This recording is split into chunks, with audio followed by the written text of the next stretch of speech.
says that the main reason for this legislation will be to limit the exposure. Right, and well, if we were mandating that those kids come to the State House and learn about, the civics that are involved, then I would agree with you. We should ban them here.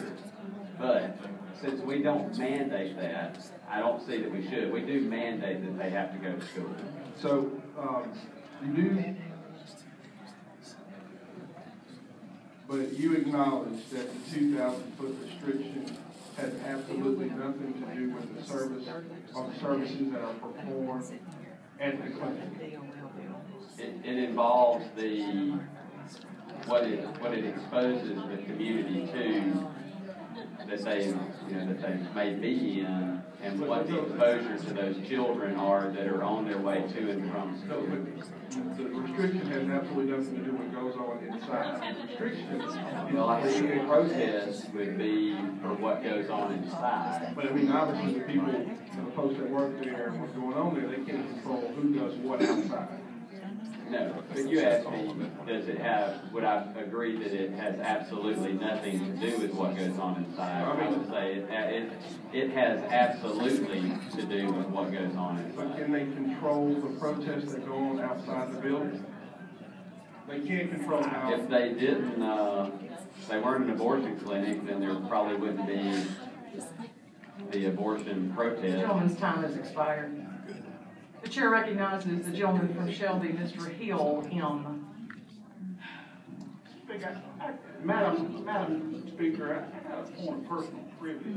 Can I ask a question, please? With hesitation, I grant you a point of personal And I'm not talking about Ed's bill, but in a few minutes there's a bill coming up that I want to make sure we kill it and then it doesn't come back up again before the end of the day. Could you tell me what procedure we need to go through to get there? I'll get back to you in just a few minutes. Thank you, Madam Speaker. The chair recognizes the lady from Jefferson, Mrs. Moore, M.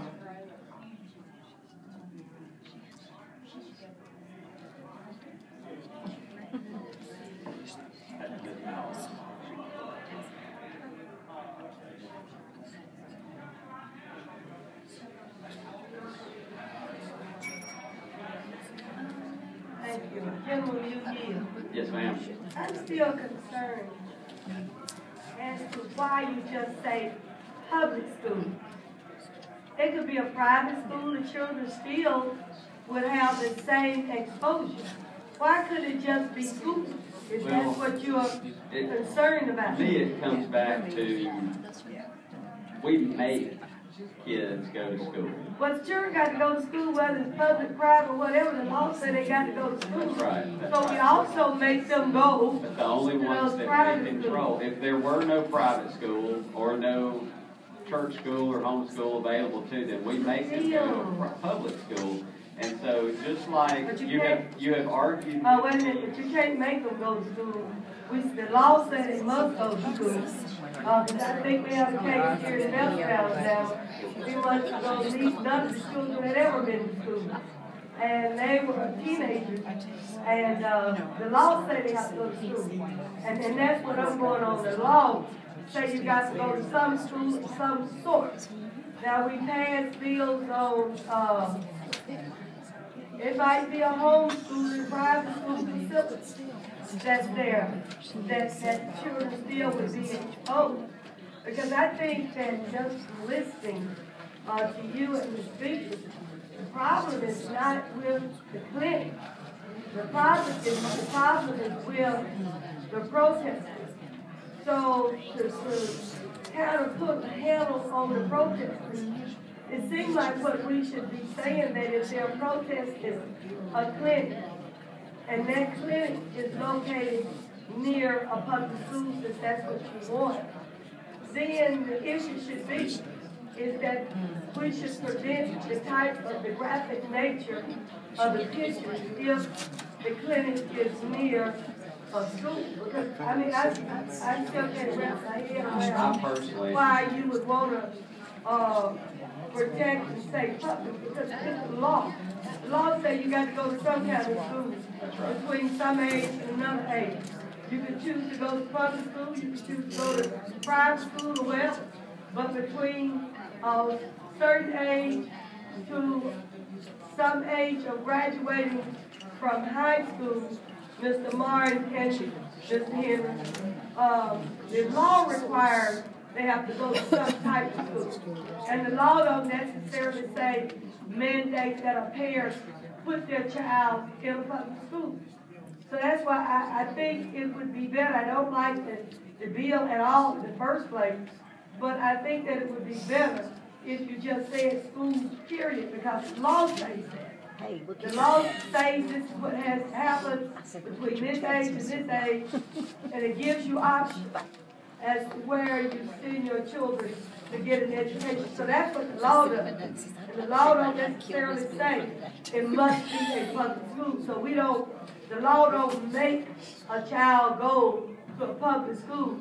The law says that your child, after reaching a certain age, must be educated.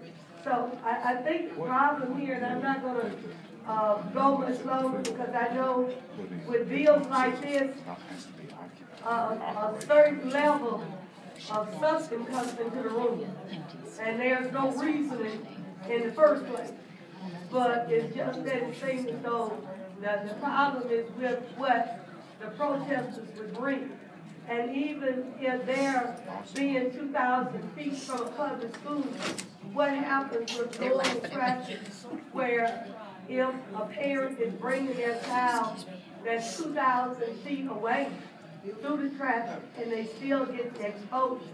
So I think the correction has to be made with the protesters themselves, that they should be limited to what their posters or whatever the graphic nature of their posters if it's close to a school, rather than penalizing the people that own the clinic, because I can see the state in court, because for you to come and tell me, I located my building here first, and then the school will come later, and I'll have to move. That's going to be an argument as to who was there first and what they should do. But I think that just seeing for myself when I've driven by, I think the protesters themselves need to have a limitation on what they show and when they show and where they show. Chair recognizes the gentleman from Jefferson, Mr. Rogers.